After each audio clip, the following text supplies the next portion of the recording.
متابعي جريدة العمق المغربي، مرحبا بكم في هذا الحوار مع السيد محمد وهبي، مدرب المنتخب الوطني للشبان، متوج حديثا بكأس العالم التي أقيمت بتشيلي. كوتش، مرحبا بك. Merci d'avoir accepté notre invitation. Merci à vous, shukran. Donc, coach, le 18 mai, on a perdu la finale contre l'Afrique du Sud de la Coupe d'Afrique. Il y avait une déception. Mais comment vous avez géré cette pression, cette déception et renversé la situation? Mais déjà, il n'y avait pas beaucoup à renverser comme situation parce que ce n'était pas un échec. Pas comme si on avait perdu au premier tour ou on avait perdu en quart de finale. On a perdu en finale. On était, je pense, l'une des meilleures équipes de toute la compétition. Ça s'est vu dans les statistiques et on a perdu en finale. Une finale qu'on avait dominée, où on avait eu des occasions. Donc, ce n'était pas si difficile de rebondir. Et de nouveau, ce que j'ai souvent dit, c'est la réaction des joueurs. Les joueurs qui n'ont pas trouvé d'excuses, des joueurs qui se sont remis en question, le staff qui s'est remis en question. Voilà, on a bien fait les choses à la Coupe d'Afrique, pas assez bien. On aurait dû faire un peu plus pour gagner cette Coupe d'Afrique. Et on a rajouté ce un peu plus pour être bon à la Coupe du Monde, en rajoutant de l'exigence, en rajoutant de la concurrence, parce qu'on a fait un stage directement après. C'est-à-dire qu'on n'a pas pris de congé. On a tout de suite fait un stage avec d'autres joueurs pour permettre aux autres joueurs aussi d'avoir une chance de se montrer. Et donc tout ça, ça a fait que personne n'était sûr de jouer à la Coupe du Monde. Et je l'avais dit aussi, c'est que c'est pas parce que vous êtes qualifié sur le terrain que c'est vous qui allez jouer à la Coupe du Monde. C'est comme ça. C'est la sélection du Maroc, elle appartient à tout le monde. C'est la forme du moment. Et je pense que les joueurs l'ont compris aussi. Donc tout le monde s'est bien préparé de son côté pour être prêt, pour être présent pour la Coupe du Monde. كوتش، نحاول نهضر بالدارجه شويه باش نسهلوا لاطاش على المتابعين ديالنا. بغيت نعرف لو ديسكور اللي كان ادريسي لو جوور، حيت شفنا واحد لا ديفيرونس بين لا كان وبين لا كوب دي موند. شفنا واحد لا غرينتا، شفنا واحد لا بيرسوناليتي ديال لي جوور، واحد لانتونسيون اللي كانت فورت باش يديفونديو لي كولور ديال ليكيب ناسيونال. شنو لا ناتير ديال لو ديسكور اللي عطيتو للاعبين ولي جوور بشكل عام؟ Déjà, la Coupe du Monde, c'est la Coupe du Monde. La motivation, elle est là naturellement. Alors, quand vous jouez la Coupe du Monde, vous avez déjà une certaine grinta. Quand vous jouez dans une poule avec l'Espagne et le Brésil, vous en avez encore un peu plus. Donc tout ça, c'était plus facile. Mais moi, je leur ai toujours dit, mais depuis toujours, je n'ai pas changé en fait le discours. On a toujours gardé le même discours. Et 1 mois, 3 semaines avant, en match amical, pendant une demi-heure, j'ai fait une réunion parce que j'étais très critique, très sévère avec eux. Je leur parlais de jouer pour son pays, jouer pour son équipe et être exigeant avec soi-même et tout donner en match amical. Donc j'étais très fâché parce qu'en match amical, je voulais qu'ils donnent tout. Et donc après, on a juste continué de la même manière. On n'a rien rajouté en plus parce que le contexte fait que la motivation, elle était là. Et alhamdoulilah, de match en match, ils ont donné plus encore. Mais c'est pas difficile de trouver les mots pour motiver les joueurs quand c'est une Coupe du Monde. كوتش، افون لا كوب دي موند، في لا ليست اللي اختاريتو باش تكون تمشي تشارك في هذه المسابقه، كانوا كيلكو شونجمون سيرتو في لوكا ديال معاد الضحاك، ان اليمون اللي كان فوندامونتال في لاكان. كيفاش خديتو نتوما هذا لو شوا، واخا كان كيبان زعما سوفو انه ديفيسيل شويه، حيت واحد اليمون اللي كان تيتيلار ومهم في المنظومه. دونك كيفاش خديتو هذا كما كنقولوا يعني هذا لو شوا اللي صعيب لصالح المجموعه؟ C'est très simple, c'est que les joueurs savent très bien qu'on a instauré, comme on dit en français, la méritocratie. Celui qui mérite, il vient. Et le mérite, c'est quoi? Le mérite, c'est d'abord mettre son talent au service du collectif. Le mérite, c'est respecter tout le monde. Le mérite, c'est courir, se battre. Et voilà. Et après, il y a une concurrence. Et dans cette concurrence-là, on prend les meilleurs. On parle de Mouad Dahak, qui a été très bon à l'UNAF, qui a été un peu moins bon à la CAN. On parle de Khatir, qui a été très bon à l'UNAF, qui était notre capitaine à l'UNAF, Khatir. Et puis qui a été un peu moins bon, qui a moins bien joué à la CAN, et puis qui n'est pas venu à la Coupe du Monde. Donc il y a beaucoup de joueurs comme ça, il y en a d'autres aussi. Je parle de Julian Mesbahi qui est venu à la CAN, qui a changé de nationalité sportive, qui a décidé de passer de la nationalité sportive hollandaise à marocaine juste avant la CAN. Il est venu à la CAN. On a ramené encore la date FIFA au mois de septembre, et on a pris les meilleurs du moment. J'ai bien dit du moment, parce que ça ne veut pas dire que ceux qui n'étaient pas à la CAN, ils vont être, à la Coupe du Monde, vont être meilleurs après. Hein. Et donc nous, on a fait ce choix-là comme ça. Dès le départ, on faisait nos choix comme ça. Les joueurs savaient aussi que la règle, c'était ça. Et donc c'était facile pour nous. Et puis à partir du moment où le niveau, la date FIFA du mois de septembre, on a regardé les joueurs aussi, on a donné une seconde chance aussi à beaucoup de joueurs, et on voit le niveau. Et quand il y a un joueur qui apporte plus que l'autre, ben on prend ce joueur-là, c'est tout. Il y a pas de... C'était très simple. Le cas Mouad Dahak, c'était le même cas que beaucoup d'autres joueurs. Ayman Argig, Adam Boyar, c'est tous des joueurs qui nous ont apporté beaucoup. C'était difficile de ne pas les prendre, parce qu'ils nous ont qualifiés pour la Coupe du Monde, et c'est des garçons qui se donnaient toujours à fond. Mais nous, on a fait un choix. Ça nous a... Voilà, ça fait toujours mal au cœur de dire à un joueur que tu ne vas pas venir. Mais c'est la même chose. S'il vient, c'est quelqu'un d'autre qui ne viendra pas. Donc nous, on était à ce niveau-là, pas d'état d'âme. كوتش ابخي لو ساكر كان واحد لاكوي غويه ديال التهنئه ملكيه وكان لاكوي ديال لو برانس إيريتي مولاي حسن كيفاش كان لو سونتيمون ابخي كان عاوتاني لاكوي ديال الشعب ديال الجمهور المغربي شي حاجه اللي ما كتوصفش جو بونس حسيتو بشي حوايج اللي استثنائيه اللي اكسبسيونيل جو بونس. Ouais, c'est le meilleur moment. Au niveau émotion, c'est le meilleur moment pour moi de toute la Coupe du Monde. Plus que quand j'ai soulevé la coupe, plus que quand l'arbitre il a sifflé la fin. Et que le meilleur moment pour moi au niveau émotion, c'est l'accueil du prince héritier Moulay Hassan. Et c'est bien aussi parce que c'est un retour aussi de tout l'investissement qu'a fait notre roi, Sa Majesté Mohamed VI, depuis 2008. Tout l'investissement qu'a fait pour développer le football marocain. Et, alhamdoulilah, arriver au palais avec la coupe, pour nous, c'était comme si on leur disait aussi merci d'avoir fait tout ça depuis de nombreuses années. Donc c'était un moment inoubliable. Et puis la parade aussi, d'avoir tous ces gens. On savait très bien que beaucoup de gens étaient derrière nous, et les joueurs savaient très bien, parce que c'est ce qui a fait la différence. Les joueurs savaient qu'ils jouaient pas juste pour eux, ils jouaient pas juste pour l'équipe, ils jouaient pas pour gagner une coupe. Ils jouaient pour rendre le Maroc champion du monde, et ils savaient que tout le Maroc était derrière eux. Et c'était un moment, sincèrement, c'est le moment qui m'a encore marqué maintenant. Je sais que plus tard, c'est le moment que je vais garder à vie. Coach, concernant vous, vous étiez professeur de conditions physiques en Belgique. شنو هما لي ساكريفيس اللي درتي؟ شنو هما الحوايج يعني لو ترافاي اللي كان باش تكون من بروفيسور كونديسيون فيزيك maintenant vous êtes sélectionneur national ديال U20 champion du monde. Mais déjà, c'est pas des... ça fait toujours bizarre, champion du monde. Quand quelqu'un rajoute champion du monde, ça fait... mais déjà, c'est pas des sacrifices, c'est un travail. Il y a des gens qui font beaucoup de sacrifices, beaucoup dans leur vie. Moi, j'ai pu faire de ma passion un travail. Donc, j'ai beaucoup travaillé, mais j'ai travaillé dans un domaine qui était ma passion. Donc, pour moi, je ne l'ai pas considéré comme difficile. Tout ce que j'ai fait, c'était pas difficile. Mais, alhamdoulilah, toujours petit à petit, étape par étape, avec beaucoup de confiance, avec beaucoup de travail. Et on sait qu'un jour, c'est Dieu qui donne, alhamdoulilah. On sait qu'un jour, on va être récompensé. Et récompensé par un titre de champion du monde, alhamdoulilah, c'est extraordinaire. Mais moi, j'ai pas souffert, moi, dans toute ma carrière. J'ai pris que du plaisir. Et j'ai pris autant de plaisir d'abord que j'ai pris du plaisir quand j'entraînais les gamins de 9 ans, 10 ans, 12 ans, 15 ans. J'ai toujours pris beaucoup de plaisir.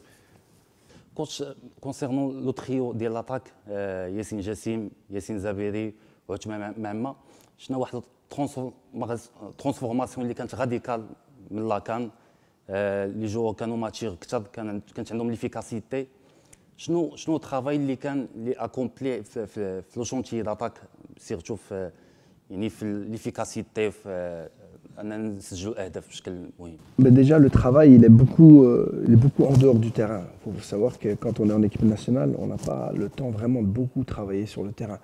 Le travail, en tout cas par rapport à Othman Mama, c'était très simple. C'est quand il est arrivé dans son club a vu qu'il avait un surpoids, donc il a travaillé individuellement pendant des semaines pour avoir un poids de forme et une condition physique optimale. Donc on a été aidé par son club, et de toute façon c'est toujours le cas. C'est le club, c'est ce qu'ils vont faire en club qui vont être performants avec nous. C'est pas nous qui pouvons changer les choses. Et mentalement, Othman Mama, c'est vrai qu'il a très mal vécu cette finale de Coupe d'Afrique, parce qu'il avait raté une occasion de la tête, il n'avait pas fait un très gros match, il était fâché sur lui-même, vraiment sur lui-même. Ça, c'est la clé aussi, sur lui-même, pas sur quelqu'un d'autre. Il n'a pas trouvé d'excuses. Et donc ça, il est venu avec un état d'esprit revanchard. Il voulait prendre sa revanche. Zabiri, il a toujours été bon, Zabiri, il a toujours été buteur. Il a joué l'UNAF, il n'était pas à 100%, il pouvait jouer que des 20 minutes. Et à la CAN, il joue un peu plus de 60 minutes, il marque 2 buts. Imaginez-vous s'il était resté. De nouveau, on n'a jamais trouvé d'excuses. On n'a jamais dit « ouais, Zabiri, il n'était pas là ». Non, on sait très bien qu'avec Zabiri, il met des buts. Donc Zabiri, c'était la continuité. Il a fait beaucoup d'efforts pour être là. Alhamdulillah, il était là. On savait qu'il allait être meilleur buteur. On en a parlé, je le savais. Et Jessim, lui, il avait fait une mauvaise UNAF. Les qualifications n'avaient pas été très très bons. Et je me rappelle qu'il m'avait dit « ouais coach, je veux me battre avec mon club, je veux venir, mon club ne veut pas.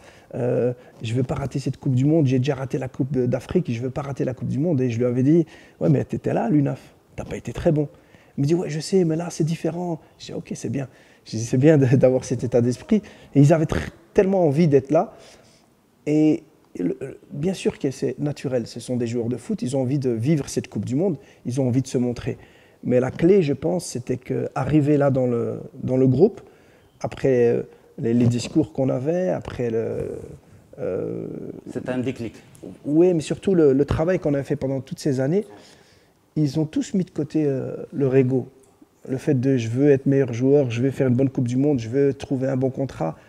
Tout le monde a tourné le bouton, tout le monde s'est dit on sait pourquoi on joue, on sait pour qui on joue. Et c'était pour le Maroc, pour son roi, pour son peuple. Et ça, c'était la clé, je pense, par rapport aux autres. Coach, avant la finale contre l'Argentine, كانوا واحد الاستفزازات من لي جوور ديال الارجنتين كانوا très confiants انهم غادي ياخذوا لا كوب غادي يغومبورتيو لو تيتر. واش هادشي شكل لكم واحد لا موتيفاسيون اللي كانت سيبليمونتير باش pour se batailler pour défendre les couleurs de l'équipe nationale à la finale? C'est bien parce que moi je fais toujours attention à ces petites choses-là. Ça veut dire que le degré de motivation, ça veut dire quelle motivation apporter aux joueurs. Si on voit que c'est un match facile, il faut les motiver plus. Si c'est un match difficile, mais quand on joue une finale de Coupe du Monde contre l'Argentine, qu'est-ce qu'on va chercher encore? Quelque chose d'autre pour les motiver. Alhamdulillah, ils ont assez pour être motivés. Donc moi, je n'ai pas parlé de ça. Je leur ai pas parlé de ça. Et quand j'ai entendu les joueurs parler un petit peu, je leur ai dit, bah, c'est le folklore argentin, ils font ça avec tout le monde, c'est pas grave. C'est le folklore argentin, ils chantent, c'est pas personnel, je dis, il faut pas le prendre mal. Concentrez-vous sur votre match. Je voulais pas rajouter. C'est pas bien de rajouter des choses parce que la motivation est déjà très grande. Si on rajoute encore, je pense que c'est dangereux. Par contre, ce que je leur ai dit, c'est leur folklore, c'est pas grave. Mais s'ils gagnent, les chants, ça va faire très très mal quand ils vont commencer à chanter. Donc, on ne va pas se concentrer sur ça. Je n'ai pas voulu rajouter. Coach, vous travaillez au sein de la fédération. Il y a un chantier de l'Académie Mohamed VI depuis 13 ans, je pense. بغينا نعرفوا l'importance de هذا الشونتي وكيفاش عاونكم نتوما au niveau des joueurs, au niveau des choix باش تلقاو واحد التركيبه بشريه، واحد ليفيكتيف اللي ريش واللي يعاونكم انكم يعني تشالنجيو في لي كومبيتيسيون كبار. Ça fait 16 ans déjà, en 2009. L'académie a été créée en 2009. Je l'ai toujours dit, alhamdoulilah, on a des joueurs qui viennent de partout dans le Maroc. Il y a des joueurs qui viennent des Phares, il y a des joueurs qui viennent du Fus, il y a des joueurs qui viennent de Berkane, il y a des joueurs qui viennent de Marrakech. Mais c'est vrai que l'académie, c'est une vraie locomotive. C'est une locomotive pour la formation au Maroc. Et ça, je l'ai vu depuis que je suis arrivé ici au Maroc. Et c'est vrai que, je l'ai toujours dit aussi, c'est peut-être l'une des seules académies qui mettait chaque joueur au centre du projet. C'est-à-dire que chaque joueur était un projet. La seule volonté de l'Académie Mohamed VI, c'est de développer au maximum le joueur. Et pas penser à l'équipe, pas penser au titre, pas penser aux championnats qui vont gagner. On le voit, ils surclassent tous les joueurs très jeunes, ils les surclassent dans les catégories au-dessus. S'ils jouaient dans leur même catégorie, peut-être qu'ils seraient champions partout. Donc cet objectif-là, c'est super important parce que c'est comme ça qu'on travaillait aussi dans l'équipe où je travaillais en Anderlecht en Belgique. Et je pense que voilà, c'est la locomotive. Alhamdulillah, aujourd'hui, on est très satisfait et j'ai toujours été très satisfait de ce que nous apportait l'Académie Mohamed VI. Je suis quelqu'un de très exigeant, donc je ne vais pas le dire ici, mais quand il y a des choses que je pense qu'on doit faire un peu mieux ou plus, je le dis aussi. On échange avec les gens de l'Académie et je pense qu'il y a des petites choses sur lesquelles on peut encore insister. pour être encore meilleurs, mais les autres arrivent. Et alhamdoulilah, il y a des clubs comme le FUS, comme les Phares, comme maintenant Berkane ont rapporté des joueurs aussi à ces sélections-là. Mais on voit maintenant tous les clubs qui commencent à travailler. Tanger, Raja, Wydad, Marrakech. Il y a plein de clubs qui commencent à travailler maintenant. Et on voit que c'est bien parce que l'Académie Mohamed VI a tiré tout le monde vers le haut. Et puis après, le nouveau projet aussi avec l'OCP et que la fédération et le président Fawzi Lakhdja a mis en place, ça va permettre vraiment de développer un maximum de joueurs en pensant au développement du joueur. Et je le sens, je le vois. Il y a des cadres et des gens compétents qui sont maintenant dans tous les clubs. Il faut attendre un petit peu, bien entendu, parce que c'est un nouveau projet. Mais c'est pour ça que j'ai dit le futur, Inch'Allah, il sera encore plus beau et on aura d'autres titres. Quand il y a une bonne dynamique dans le football marocain, on a vu Nabil Ba avec U17, ils ont remporté la Coupe d'Afrique. Maintenant, vous êtes champion du monde. Walid Regragui, Inch'Allah, on espère Inch'Allah باش نديو la Coupe d'Afrique. واش هاد لي ريزولتا كتكون واحد الموتيفاسيون بيناتكم، يعني كتشكل واحد لا سورس دو موتيفاسيون، لا سورس دانسبيراسيون entre les cadres marocains du football? Oui, parce que déjà, il faut savoir que nous, on est très unis, les entraîneurs, les sélectionneurs. On est toujours en contact.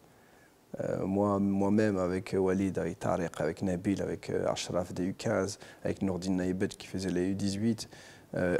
Et on a vraiment une grande communication, beaucoup d'échanges. On sent vraiment qu'on a cette volonté de servir le football marocain.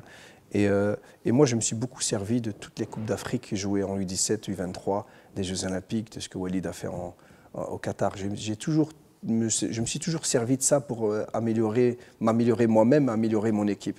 Et je pense que ça donne une confiance parce que c'est une concurrence positive. Ça veut dire que ça donne de l'énergie à tout le monde aussi. Parce que ce qui est important, c'est que nous, les Marocains, on a souvent fait des épopées, des parcours, on a montré des belles choses par moment, mais c'était par à coup. Et c'était jamais sans efficacité. Et là, maintenant, on commence à être efficace. Donc, ça ouvre la porte aussi à tous nos joueurs de se dire, ah oui, on peut gagner. On est capable de gagner, on a les moyens de gagner, on a tout ce qu'il faut. Et ça donne une motivation. Moi, ça m'a donné une motivation quand Nabil a gagné la CAN. J'ai regardé tous les matchs. La finale, c'était un jour avant de partir, nous, en Égypte. Mais tous les matchs à Mohamedia, j'ai été. Et c'était une vraie motivation parce que je disais à mes joueurs, voilà, vous avez vu, on est sur une dynamique positive, et cette dynamique positive, elle va servir au football marocain. Et je l'ai dit, on a gagné aujourd'hui, on est les premiers à avoir gagné une Coupe du Monde. On le sait, on est les premiers, on sera toujours les premiers. Mais je veux que dans pas longtemps, on ne sera pas les seuls. C'est ça l'objectif, c'est qu'il y en a d'autres qui arrivent, il y en a d'autres qui gagnent, sans mettre de pression. Parce que là, c'est des U17 qui vont jouer la Coupe du Monde. On ne peut pas leur mettre cette pression-là. Ils savent qu'ils doivent être performants, ils savent qu'ils vont tout faire, mais ils savent aussi qu'ils sont capables de le faire. Et puis, on fait le bilan après, même si on ne gagne pas, voilà, il y a des choses qui étaient bien, moins bien, et on continue à avancer. On va essayer de gagner des titres dans pas longtemps. Mais nous, on espère qu'ils gagnent déjà maintenant. La Coupe du Monde du 17, la Coupe arabe, la Coupe d'Afrique, surtout la Coupe d'Afrique, ça va être super important. On espère de tout cœur. Mais voilà, et je sais qu'on va continuer à gagner, Inch'Allah.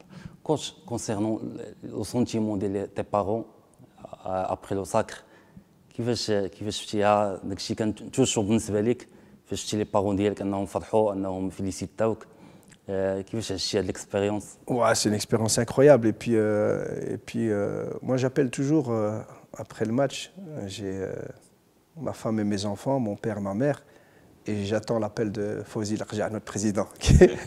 Tout le reste, je réponds pas.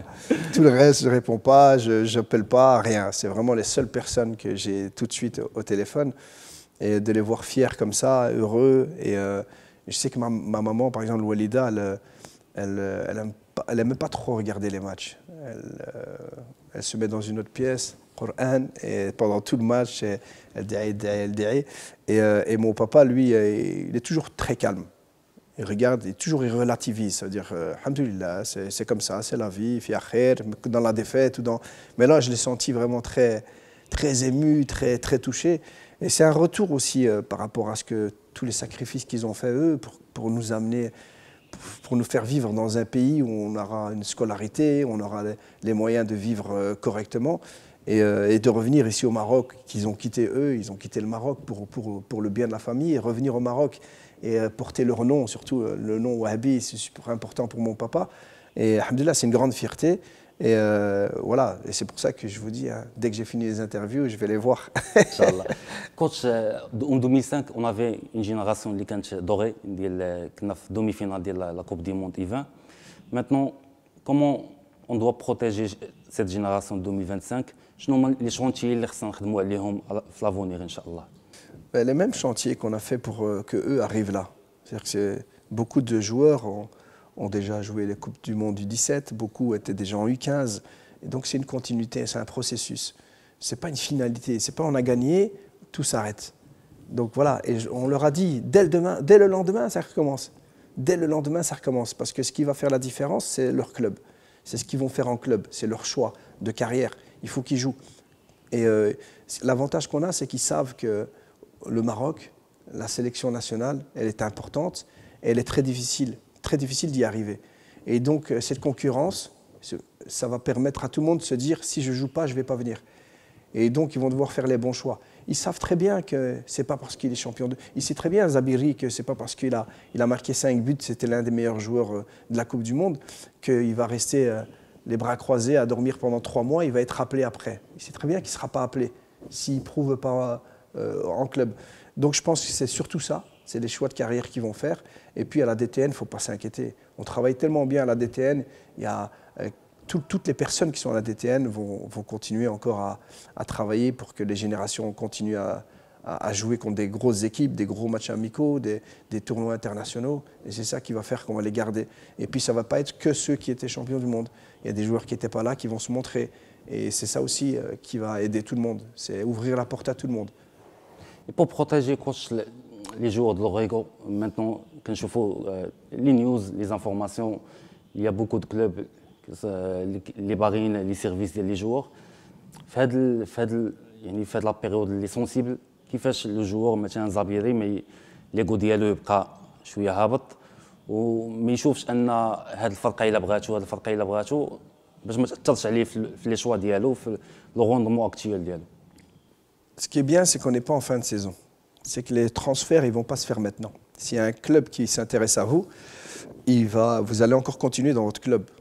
Donc le rendement de votre club va être important. Pourquoi? Parce que c'est ce qu'ils vont voir. J'ai toujours dit ça à mes joueurs. J'ai toujours dit ça depuis le début. J'ai dit bien entendu que l'équipe nationale peut vous aider dans votre carrière. Donc c'est pour ça que je dis donnez tout pour l'équipe nationale et vous allez avoir un retour. Mais je dis mais quand un scout vient voir, parce que l'équipe nationale c'est une vitrine. On joue les compétitions, les matchs internationaux, c'est là où il y a tous les scouts. Mais quand un scout vient voir un joueur en équipe nationale et qu'il le trouve bien, comme Reda Alaoui par exemple, on va prendre l'exemple de Reda Alaoui, il a fait l'UNAF, il a fait une bonne CAN, eh ben, ils l'ont vu en équipe nationale, mais après ils vont aller regarder un peu plus loin, ils vont regarder en club. Qu'est-ce qu'il fait en club? Ah, il joue en première division, très bien. Est-ce qu'il joue régulièrement? Ah oui, il joue régulièrement. Ok, c'est intéressant. Mais si après, ils voient que vous avez fait une bonne Coupe du Monde, et puis après, ils regardent, vous ne jouez pas en club, les scouts, ils ne sont pas bêtes. Les clubs ne sont pas bêtes. Ils savent qu'il y a des joueurs qui font des fois une belle Coupe du Monde, mais leur carrière, elle s'arrête là. Ils le savent très très bien. Donc c'est pour ça que nous, on leur dit de continuer à faire les bons choix, de jouer en club. Et ils vont être obligés maintenant, parce que la plupart ont déjà joué, beaucoup de joueurs ont déjà joué, que ce soit en Botola ou en France. Donc, alhamdoulilah, c'est bien qu'ils aient joué tout de suite. Comme ça, ils peuvent tourner le bouton tout de suite. Coach, نبعدوا شويه على l'équipe nationale U20. Concernant Achraf Hakimi, il est favori pour remporter le Ballon d'Or africain. Mais avant, il est 6e Ballon d'Or France Football. كيفاش شفتي هاد لابلاص اللي خدا واش كان il méritait شي حاجه احسن ولا؟ Mais déjà, pour moi, il n'est pas favori pour le Ballon d'Or africain. Il est Ballon d'Or africain. Il n'y a pas de débat. Franchement, il n'y aura pas de débat. Voilà, en toute humilité, je dis par rapport à ce qu'il a fait, on peut déjà lui donner maintenant. Comme ça, il peut jouer la CAN tranquille. Mais pour la Coupe du Monde, oui, mais vous savez, c'est des trophées qui ne sont pas vraiment représentatifs. Le problème, c'est que quand on voit qui vote, c'est des sélectionneurs. Un sélectionneur d'un pays, il va favoriser peut-être le joueur de son pays. Donc pour moi, ce n'est pas vraiment représentatif. Ce qui est clair, c'est que par rapport au rendement de ces joueurs-là, Dembélé, Hakimi devaient être dans les 2 premières places, sûr. Pour nous, bien sûr, Hakimi en premier, bien entendu, toujours. Mais le fait de le voir plus bas, ça, c'est la preuve que voilà, c'est des choix qui pour moi, sont déjà trop orientés autre part que vraiment sur le rendement et sur le foot. Mais nous, on sait que c'est le meilleur du monde. Nous, on sait qu'il a fait une saison extraordinaire. Nous, c'est un vrai modèle pour nous aussi. C'est important de se dire qu'on a des joueurs marocains qui performent à ce niveau pendant très très longtemps. Et c'est un vrai moteur aussi pour les jeunes. Et on se sert aussi de ça, on leur parle aussi beaucoup. J'ai regardé Hakimi, purée, il gagne tout. Il est encore là et il joue. Il va jouer un match de championnat contre Angers. Il est toujours à 100%. Et je pense que pour nous, c'est le plus important. Pour nous, c'est le meilleur. Donc c'est ce qui compte. Merci infiniment, coach, de votre disponibilité. Donc, un dernier mot aux supporters marocains. تقدر تقول لهم أي حاجة. لا mais merci شكرا pour tout ce que vous nous apportez, شكرا pour votre exigence aussi, parce que le peuple marocain c'est un peu passionné de foot mais aussi exigeant, c'est-à-dire que quand on ne fait pas ce qu'eux veulent, ben, ils sont exigeants, ils vous le disent, et c'est bien aussi. Merci pour tout, parce que ça nous permet, nous, de toujours vouloir plus. Et voilà, Inch'Allah, nous, le seul objectif qu'on a, c'est d'encore les rendre heureux. Et c'est eux vraiment qui nous poussent à avoir cette énergie. Et je dis encore merci. ميرسي كوتش. متابعو ومتابعات جريدة العمق المغربي، كان هذا اللقاء مع السيد محمد وهبي مدرب منتخب وطني الشبان. نضرب لكم موعدا في لقاء آخر بإذن الله. قبل المغادرة لا تنسوا الاشتراك في قناة العمق المغربي وتفعيل الجرس ليصلكم كل جديد، ولا تنسوا مشاركة الفيديو والضغط على زر الإعجاب.